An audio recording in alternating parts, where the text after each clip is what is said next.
हुजूर नबी अकरम सल्लल्लाहु अलैहि वसल्लम के ज़माना मुबारक में एक दफा अहले मदीना शदीद कहत से दो चार हो गए।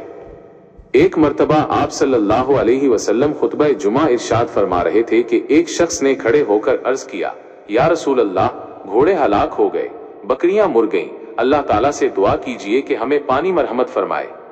आप सल्लल्लाहु अलैहि वसल्लम ने दुआ के लिए हाथ उठा दिए। हजरत अनस रजी अल्लाह अन्हो फरमाते हैं कि इस वक्त आसमान शीशे की तरह साफ था, लेकिन हुआ चलने लगी, बादल घर कर जमा हो गए और आसमान ने ऐसा अपना मुंह खोला कि हम बरसती हुई बारिश में अपने घरों को गए और मुतवातर अगले जुमा तक बारिश होती रही। फिर आइंदा जुमा वही शख्स या कोई दूसरा आदमी खड़ा होकर अर्ज गुजार हुआ, या रसूल अल्लाह, घर तबाह हो रहे हैं, लिहाजा अल्लाह ताला से दुआ फरमाएं कि अब इस बारिश को रोक ले। तो आप सल्लल्लाहु अलैहि वसल्लम उस शख्स की बात सुनकर मुस्कुरा पड़े और अपने सिरे अक़दस के ऊपर बारिश की तरफ उंगली मुबारक से इशारा करते हुए फरमाया, हमें छोड़कर हमारे इर्द गिर्द बरसो।